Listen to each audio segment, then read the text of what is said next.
So, good morning, students. Now we will start the our lecture. The topic is earthing. Okay. So, in last class we see the what is the necessity of the earthing. What is mean by the earthing? What is the necessity of earthing? Today we see the what is the advantage of earthing. Okay. So, in last class we see the this lecture. Now, what is the advantage of earthing? So what is the advantage? The first advantage is that the electrical system is related to the potential of the general earth mass and cannot reach a different potential. The potential of the earth is 0 volt and known as a neutral of the electricity supply. This help in keeping the balance. Means क्या हुआ mean? The electrical system is related to the potential of the general earth mass. जो आपने अर्थ लिया है तो अर्थ को क्या लिया आपने, it is a zero potential और जीरो वोल्ट। तो जीरो वोल्ट को रेफरेंस लेते हुए आप अदर इक्विपमेंट या जो पावर सिस्टम में लाइंस है उसके पोटेंशियल को हम कंपेयर करते हैं। किसके कंपेयर में? With reference to the earth potential. This is known as a neutral of electricity supply. Means जो आपका सप्लाई का जो न्यूट्रल पॉइंट रहता है उसको हम क्या करते हैं, जनरली अर्थ करते हैं। क्यों? क्योंकि जो न्यूट्रल में क्या रहता है, पोटेंशियल आ जाता है और इसको ग्राउंड करने से जो आपका पोटेंशियल जो चार्जेस है वो ग्राउंड में चले जाते हैं। तो ग्राउंड का पोटेंशियल कितना रहता है? Zero. So this help in keeping the balance of the system we can keep, because when the system is unbalanced means जो आपका थ्री फेज सप्लाई है अगर अनबैलेंस हो जाता है मीन्स क्या हो जाता है, तीनों फेज में आपका करंट डिफरेंट वैल्यू हो जाता है। So phasor sum of the all the three current must be zero. तीनों का फेजर सम करंट का कितना होना चाहिए? जीरो होना चाहिए। अगर जीरो नहीं होता eight that time the two balance current is flowing through the neutral wire और neutral wire से जो remaining जो algebraic sum है, phasor sum है, वो अगर जीरो नहीं है तो उसमें से फ्लो हो न्यूट्रल वायर में से फ्लो होना स्टार्ट हो जाता है और उसको ग्राउंड कर देते हैं। तो ground we can consider as a zero potential. Second advantage, another advantage is that the metal can be used in the electrical installation without having to worry about the conductivity. आप क्या करते हैं, installation में metal use कर रहे हैं, ठीक है, उसकी कंडक्टिविटी कितने है इसका आप को कंसीडर नहीं करके मेटल को आप फॉर इंस्टॉलेशन करते हैं। आप जनरली जो भी सबस्टेशन वगैरह तो मेटल आप यूज करते हैं। Though the metal is the good conductor of the electricity, already know कि मेटल जो रहता है गुड कंडक्टर रहता है। Proper earthing ensure that the metal part not meant to be use for current transfer can be included in the system. Metal part को हम क्या करते हैं, अर्थिंग में ग्राउंड करते हैं। This is done by providing A separate path for the faulty current enable the immediate direction detection and stoppage. Means generally हम क्या करते हैं, जो भी आपका न्यूट्रल पॉइंट रहता है वो किसी न किसी मेटल के थ्रू आपको ग्राउंड किया जाता है। मीन्स जब व्हेन द फॉल्ट इज ओकर eight that time the faulty current is flow in the ground. तो third, in case the surge in the voltage, high voltages can pass through the electricity circuit. This kind of overload can be lead the damage of the device and danger to the human. Means when the lightning surge or other surges of the voltage occurs in the system, जब भी surges होता है, surges means the high voltage suddenly occurs in the system, suddenly कोई high voltage आपके system में आता है at the generally it is occur in the rainy season में due to lightning the surge voltage will be created and so this high voltage can be passed through the electricity circuit। वो high voltage कहाँ से पास होता है, जो आपका circuit है उसमें से फ्लो होता है। this kind of overload can be lead to damage to the device or danger to the human। जो आपका हाई वोल्टेज फ्लो होता है इलेक्ट्रिक सर्किट में से वो क्या कर सकता है, डिवाइस को डैमेज कर सकता है, या जो आप ह्यूमन बीइंग वहां पे काम कर रहे हैं उसके लिए it is produce the shock to the human. तो when earthing is installed in the electrical installation the current is route through the different path and does not affect the electric system. Means अगर आपने system में earthing किया हुआ है eight that time क्या होगा, जो आपका हाई करंट है वो किसमें से डिफरेंट रूट में से आपका क्या हो जाएगा, अर्थ में फ्लो हो जाएगा और आपका इलेक्ट्रिकल सिस्टम प्रोटेक्ट रहेगा डैमेज से, और आपका ह्यूमन बीइंग भी जो आपका प्रोटेक्ट उसको प्रोटेक्शन मिलती है।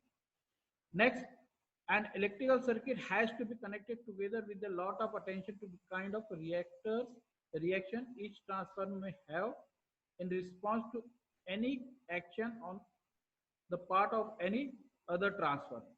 The earth in the earth is an ever-present conductive surface help configure this relationship between the different electrical sources and make them easier to handle. Mean जो आपका इलेक्ट्रिकल सर्किट जो आपके सिस्टम में power system में electrical circuit है वो किससे connected रहती है? It connected to the transformer. तो जब भी सर्जेस होता है, हाई करंट फ्लो होता है, तो it also effect the transformer because transformer is connected to the line and the surges and heavy current is flowing through the line. So this current or voltage also flow through the transformer. So if the earthing is provided at that time, it not damage the transformer because the transformer is the main component in the substation. कोई भी substation का जो important part क्या है? It is the transformer and main power transformer is connected to the different number of distribution transformer. जो power transformer है जो substation का, वो नंबर ऑफ डिस्ट्रीब्यूशन ट्रांसफार्मर जो फीडर्स में कनेक्टेड है उससे कनेक्टेड रहता है थ्रू ट्रांसमिशन लाइन. तो अगर मेन ट्रांसफार्मर में प्रॉब्लम आए तो it also effect the other transformer. So if earthing is provided properly, that we can protect our transformer. Next, what are the different types of earthing? Electrical earthing different types के कितने होते हैं? The electrical equipment mainly consists of two non-current carrying parts. This part can be this part are neutral of the system or frame of the electrical equipment. Means जो भी आपका equipment है, जो भी आपका electrical equipment है, उसमें दो पार्ट क्या रहते हैं? नॉन करंट कैरिंग पार्ट रहते हैं जिसमें से करंट फ्लो नहीं होता. वो कौन कौन से होते हैं? एक तो आपका न्यूट्रल रहता है, अगर सिस्टम बैलेंस है तो न्यूट्रल में से जीरो करंट फ्लो होता है. और सेकंड पार्ट क्या है? The frame of the electrical equipment. जो आपका इलेक्ट्रिकल इक्विपमेंट है, जैसे सपोज मोटर है या ट्रांसफार्मर है, तो उसका जो फ्रेम रहता है उसमें क्या रहता है? करंट फ्लो नहीं होता है. ठीक है, नॉर्मल कंडीशन. ठीक.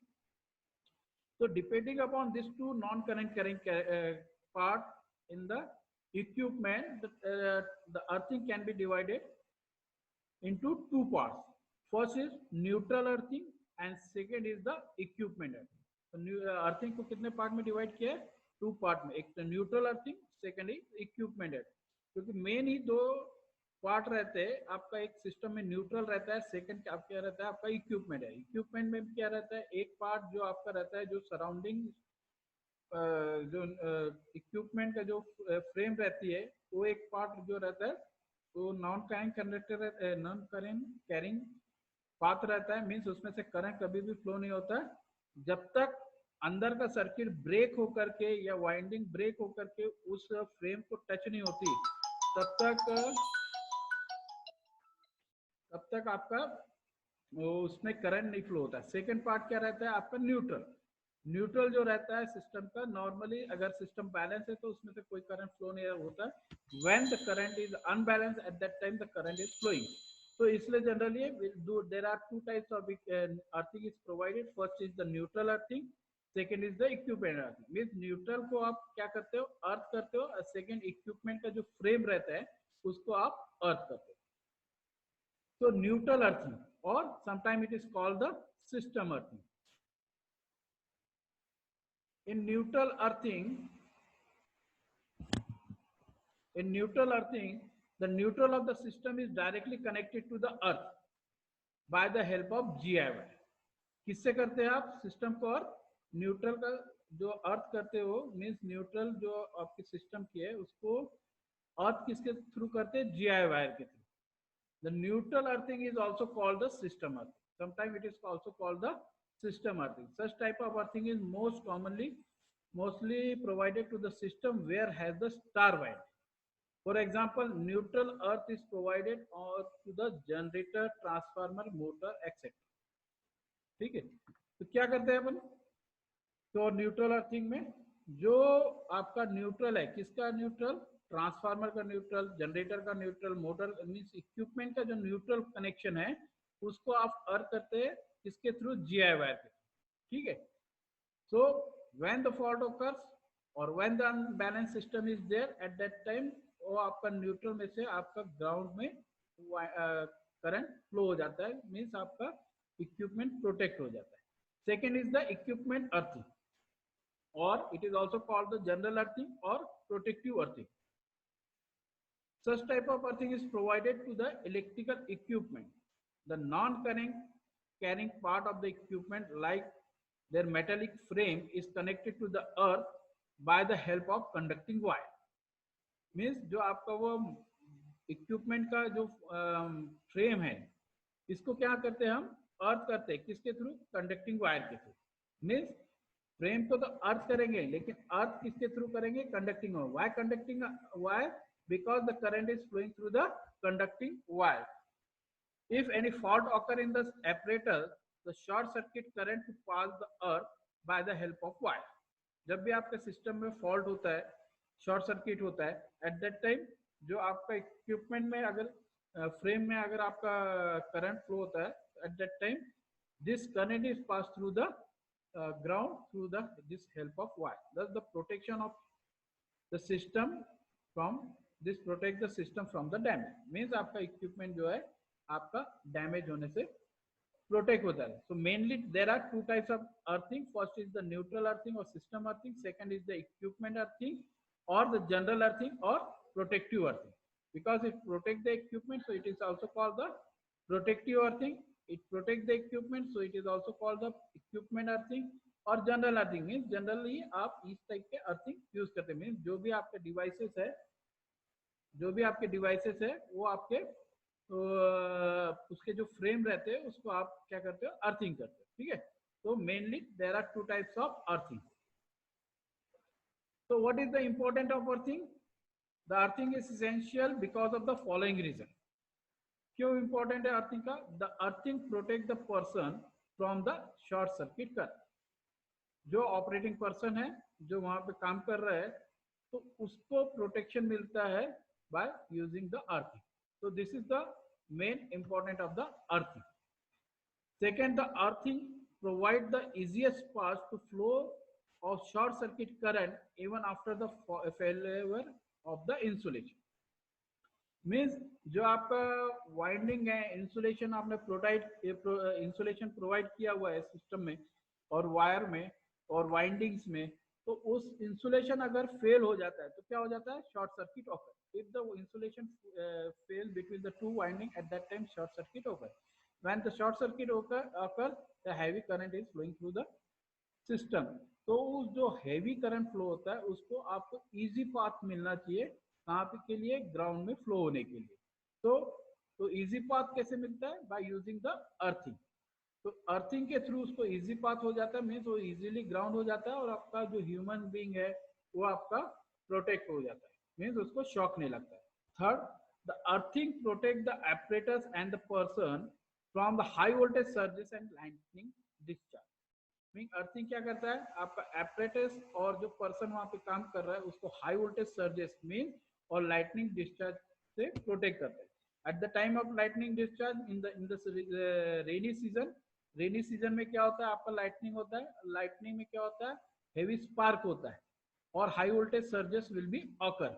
So this high voltage surges is flow to the transmission line to the distribution line, and distribution line to the distribution transformer, and distribution transformer through to the consumer. इस तरह से जो आपका high voltage surge equipment तक protect पहुंचता है. तो उस इक्विपमेंट को डैमेज होने से प्रोटेक्ट करने के लिए और जो पर्सन वहां पे काम कर रहा है उसको प्रोटेक्ट करने के लिए we provide the earthing. So these are the importance of earthing. Earthing can be done electrically connecting the respective part in the installation in the some types of electrical conductor or electrode placed near the soil or below the ground level. Means कैसे करते हैं earthing? By installing some system of electrical conductor or electrical places near the soil. Means जो आपका earthing किया जाता है, जो आपके पास में जो soil है उसमें या ग्राउंड में, जो आपका सॉइल कहाँ पे रहेगा? जो इरिगेशन एरिया में सॉइल रहेगा, और दूसरा आपका ग्राउंड जो आपके जहाँ पे वो इक्विपमेंट प्लेस्ड है, तो उस वही नियर बाय में आपको क्या करना पड़ेगा, अर्थिंग करना पड़ेगा। ऐसा नहीं कि भाई इक्विपमेंट कहीं और प्लेस्ड है और अर्थिंग कोई दूसरे जगह कर रहे हैं, ऐसा नहीं। तो इक्विपमेंट के पास के जो प्लेस में, वहां पे आपको अर्थिंग प्रोवाइड करना पड़ेगा। द अर्थिंग मैट्स और electrodes under the ground level have flat iron risers through which all the non-current carrying metallic parts of the equipment are connected। means ground के नीचे क्या करते हैं आप, इलेक्ट्रिकल मैट्स प्रोवाइड करते हैं और अर्थिंग मैट प्रोवाइड करते हैं, और इलेक्ट्रोड जो रहता है, इलेक्ट्रोड को डिग करके हम ग्राउंड में पुट अप करते हैं। तो कैसे रहता है, फ्लैट आयरन, फ्लैट रहता है, आयरन का रहता है, और राइजर में नुकीला रहता है, ठीक है। तो इस तरीके से अर्थिंग मैट्स और इलेक्ट्रोड के थ्रू हम अर्थिंग प्रोवाइड करते हैं। तो this is the picture electrical system without earthing. Means ये आपके सिस्टम है जिसमें अर्थिंग प्रोवाइड नहीं किया गया। यहाँ पे क्या है, this is the transformer, primary side of the transformer, secondary side of the transformer, one phase of the secondary distribution transformer. इसमें जो डिस्ट्रीब्यूशन ट्रांसफार्मर का रेटिंग कितना रहता है, 11/400, means 11 kilo volt to 400 volt. तो डिस्ट्रीब्यूशन ट्रांसफार्मर के secondary को हम, इसमें एक वायर लाइव रहता है, एक neutral, means one phase and neutral, single phase connection is there, it is connected to the equipment. This is the equipment. So equipment is connected to the human body. So fault current passes through the human body. तो क्या होगा कि यहाँ पे earthing provide नहीं है, तो क्या होगा, ये जो यहाँ पे फॉल्ट हुआ है, शॉर्ट सर्किट फॉल्ट जो हुआ है, ये जो करंट है ये ह्यूमन बॉडी में से पास हो रहा है और अर्थ में जा रहा है। तो ह्यूमन को क्या हो गया, उसको शॉक लगेगा, ठीक है। एंड ग्राउंड होने के बाद इट रिटर्न टू द जहां पे अर्थिंग प्रोवाइड। तो when the fault occurs, the fault current from the equipment flow through the earthing system to the earth and thereby protect the equipment from the fault. At the time of fault, the earth mat conductor rise to the voltage which is equal to the resistance of the earth mat multiplied by the ground. Means जब आपका fault होता है, the earth mat conductor rises to the voltage, आपका voltage create होता है, जो voltage की value कितनी होगी, it is equal to the resistance of the earth mat, जो आपका मैट है, अर्थ मैट है, उसका रेजिस्टेंस कितना है, and by ground fall multiply by ground fall. Ground fall means the current, means V equal to I into R, जो voltage जो create हो रहा है, रेजिस्टेंस इंटू द करंट, ठीक है। So this is the picture where the electrical system without earthing के ये आपका कनेक्ट किया हुआ है। मीन्स जो आपका single phase connection is given to the equipment and this equipment is not earth, and at the time of fault this fault current is flowing through the human body to the earth and return to the where the earthing of this transformer is provided. So next, when this electrical system with earthing, अब क्या किया गया, यहाँ पे जो earthing provide नहीं किया है, यहाँ पे फर्स्ट पिक्चर में अर्थिंग प्रोवाइड नहीं किया था, इस पिक्चर में इक्विपमेंट को अर्थ किया हुआ है। तो सेम पिक्चर है, this is the equipment, electrical equipment, any electrical equipment you can take, the earthing is provided to the electrical equipment. तो at the time of fault, जब आपका फॉल्ट हो रहा है, तो जो आउटर फ्रेम है जो इक्विपमेंट की, वहां पे आपका फॉल्टी करंट फ्लो हो रहा है। तो due to earthing of the equipment, the faulty current is flowing through the ground and return to the main transformer. So the circuit is completed in this way. The fault current is flowing through the equipment से आपका equipment earthing through ground to return to the main earthing. So at that time, the person which touched this frame of the equipment does not get the shock. जो आपका जो person काम कर रहा है उसको क्या होगा, इस कंडीशन में शॉक नहीं लगेगा और पर्सन जो हो जाएगा प्रोटेक्ट हो जाएगा। तो this type of due to this earthing of the equipment a person can be save और person does not get the shock, ठीक है। The contacting assembly is calling the earthing. So जो ये कॉन्टेक्टिंग असेंबली है, means जो आपका equipment to earth connect है, तो this is called the earthing. The metallic conductor connecting the parts of the installation with the earthing is called the electrical connection. जो metallic part ये connect हो रहा है इसको क्या बोलेंगे? This is the electrical connection. The earthing and the earthing connection together called the earthing system. This is the earthing, this is the earthing connection, and this earthing connection and this earthing, this complete is known as the earthing system. ठीक? So different types of electrode configuration. ठीक? कौन-कौन से? Hello. तो कौन-कौन से configuration use करते हैं किसके लिए? अर्थिंग के लिए. अर्थिंग कौन-कौन से टाइप के होते हैं? Neutral earthing and second electrode earthing. तो कैसे आप उसका अर्थिंग प्रोवाइड करते हैं? ठीक है. तो different types of electrode which are used for the earthing purpose. First is the plate earthing. पहली कौन सा टाइप का इलेक्ट्रोड यूज करते हैं? Plate earthing. मींस में कैसा रहता है? एक प्लेट रहता है, प्लेट में प्लेट के थ्रू आप उसको अर्थिंग प्रोवाइड करते हैं.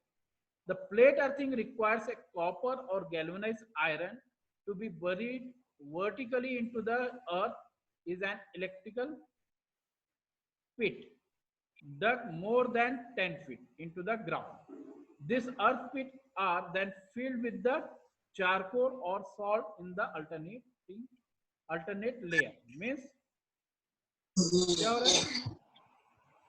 Plate earthing. प्लेट अर्थिंग कैसे यूज कर रहे हैं? किसके मेड ऑफ है? It is made of from copper और गैल्वेनाइज्ड आयरन. तो इससे ये बना होता है buried vertically into the earth.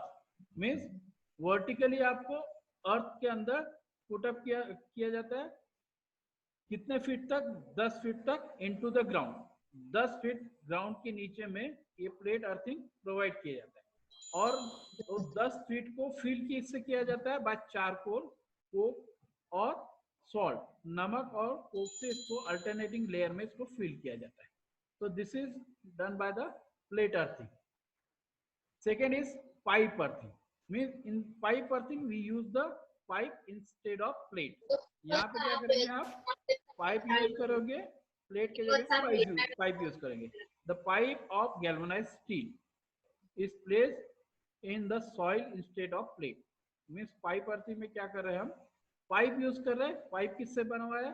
Galvanised steel से बना हुआ है और सॉइल में इंसर्ट किया हुआ है. This pipe is drill with holes. Pipe में क्या बना रहता है? डिफरेंट टाइप्स के होल्स बने रहते हैं. किस लिए बने रहते हैं? For connecting the earthing wire. जो अर्थिंग के लिए आपने वायर यूज किया है उसको कनेक्ट करने के लिए वो पाइप में क्या बने रहते हैं? होल्स बने रहते हैं. The length and the diameter of the pipe depend on the type of soil. Means जो पाइप का डायमीटर कितना होगा, उसकी लेंथ कितना होगा, वो किस पे डिपेंड करता है? सॉइल की कंडीशन पे. जो आपका जमीन है उस सॉइल की कंडीशन कैसी है. And the types of electrical installation. किस टाइप का आप इंस्टॉलेशन प्रोवाइड कर रहे हैं. In this method as well the earth pits are filled with the alternating layer of charcoal and salt. इस कंडीशन में भी क्या करते हैं? जो आपने अर्थिंग पाइप के थ्रू किया हुआ है उसको भी, जो जितने फीट जमीन के नीचे आपने उसको डिग किया हुआ है उसको भी डिफरेंट लेयर ऑफ चारकोल और सॉल्ट से फिल अप कर देते हैं. तो pipe earthing is most common type of earthing. Generally कौन सा पाइप अर्थिंग यूज किया जाता है? Pipe earthing instead of plate earthing.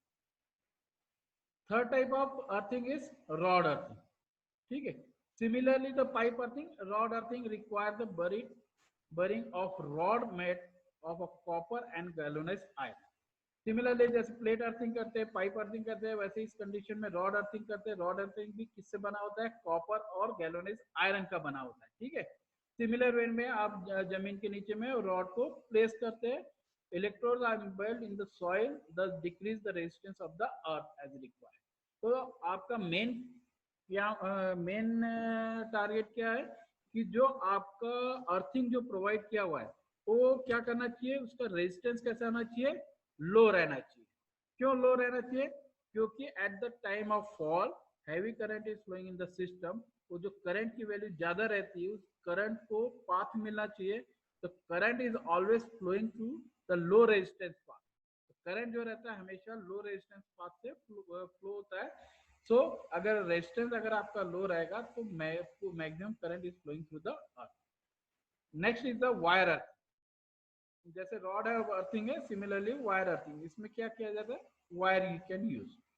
For wire earthing, several horizontal trenches are dug. Means जो जमीन में जो गड्ढे आप खोदेंगे उसके ट्रेंचेस बना दिए, मीन्स अलग अलग अलग अलग गड्ढे आप बनाएंगे. Strip electrode are buried instead of the trench this inside this trenches. Means जो इलेक्ट्रोड कैसा रहेगा, स्ट्रिप टाइप का इलेक्ट्रोड रहेगा, उसको जमीन में आपको गाड़ने का है, बरीड करने का है. This electrode are made of same copper और गैल्वेनाइज्ड आयरन और स्टील. किससे बना रहता है इलेक्ट्रोड, कॉपर का रहेगा या गैल्वेनाइज्ड आयरन का रहेगा या स्टील का रहेगा. Sometime the round conductor are also use in the ground. तो wire conductor, round conductor use किया जाता है, ठीक है, इनके in the wire earthing. Next is the waterman method. Waterman method, it is also one type of earthing. The Waterman method calls the use of Waterman or galvanized GI pipe. इसमें क्या use किया जाता है, galvanized GI pipe use किया जाता है. So this method is called the Waterman method or Waterman or galvanized GI pipes are used. These pieces are buried into the earth and earthing clamps are used to reduce the resistance for the electrical connection. तो earthing clamp क्यों use करते हैं, to reduce the resistance. Resistance की value minimum होनी चाहिए, इसके लिए आप क्या करते हैं, अर्थिंग क्लैंप्स यू कैन. तो this are the 5 types of earthing, means 5 types of different types of electrode which are used for the earthing purpose. ठीक है, अर्थिंग पर्पस के लिए 4 टाइप के इलेक्ट्रोड आप इसको यूज करते हैं, 5 टाइप के. ठीक, irrespective of which method is used for earthing, it is important to ensure that the size of device, depth of its burial, and its connection to the electrical installation is done with the great care and after in depth calculation in order for it to be effective. ठीक है, तो कौन सा earthing use करते हैं, उसमें उसमें size क्या है डिवाइस की, वो कितने गहराई में खोदा हुआ है इलेक्ट्रोड, द कनेक्शन कैसे किया हुआ है इलेक्ट्रिकल इंस्टॉलेशन के साथ, इक्विपमेंट के साथ में कैसे इसको किया जाता है, दिस मैटर इफेक्ट. तो factor affecting the earthing electrical installation, earthing of electrical installation. So several factors can be play the important role for electrical earthing installation. This factor will have to be taken into consideration for kind of calculation made about the types of earthing, the kind of circuit requirements, so forth. The kind of soil is important for determining the effectiveness of the earthing. तो आपका soil कैसा है, जमीन कैसी, ये एक important consideration है. ठीक है, तो जिससे आपका क्या होगा, अर्थिंग इफेक्ट होगा. अर्थिंग की value depend upon the types of soil which are used. The earth resistance, moisture level in the soil, salt in the soil, etc. will play a significant role in determining the way the earthing is made. तो earthing को effect करने वाले factors कौन कौन से हैं, earth resistance, means आपका resistance जहां पे आपने अर्थिंग प्रोवाइड किया हुआ है, उस अर्थ कैसा है, अर्थ मीन्स सॉइल कैसा है, तो सॉइल के ऊपर आपका अर्थ रेजिस्टेंस की वैल्यू डिपेंड करती है. उसमें मॉइस्चर लेवल है, पानी की कितनी क्वांटिटी है उस सॉइल में, it also affect the resistance of the earthing. Salt कितना, नमक की वैल्यू कितनी है, तो salt in the soil also affect the earthing. ठीक है, the soil composition is also another factor that need to be taken in the consideration. Soil composition means different soil को mixture करके जो नया सॉइल आपने जहाँ पे अर्थिंग प्रोवाइड किया है वहां पे प्रोवाइड किया फॉर अर्थिंग पर्पस के लिए. ठीक है, for example rocky soil has to be treated very difficult to the wet soil. Means आपके पास 2 टाइप के सॉइल है, एक आपका रॉकी एरिया है, रॉकी मीन्स पहाड़ एरिया है, वहां पे जहाँ पे आप डिग करोगे तो वहां पे आपको पत्थर मिलेंगे. अब दूसरा कहाँ पे, एक आपका एक जगह सॉइल है जो आपका वेट है. तो रॉकी सॉइल का रेजिस्टेंस कैसा रहेगा, हाई रहेगा. ठीक है, वो आपके करंट की वैल्यू को ग्राउंड में जाने नहीं देगा. सेकेंड, अगर वेट सॉइल है तो we know that the water is a good conductor. तो वेट सॉइल होने की वजह से उसको पाथ इजीली आपको ग्राउंड में जाने को मिल सकता है. So this is the factor which affect the earthing system. Next, apart from the soil, the location of the earth pit is important to determine the how installation should be done. Means आपका location कहाँ है अर्थ पिट का, जहाँ पे आप earthing provide कर रहे हैं. If there are the underground obstruction in the form of rock bed, then they will affect the installation. Means अब जहाँ पे installation कर रहे हैं वहाँ पे जो ground के नीचे में अगर मान लो पत्थर ही पत्थर है तो वो भी आपका affect करते हैं installation. ठीक है. So today we will finish this lecture. In the next lecture we see the how we measure the resistance of the earth and how we measure the soil resistivity. Okay. So thank you very much. Thank you.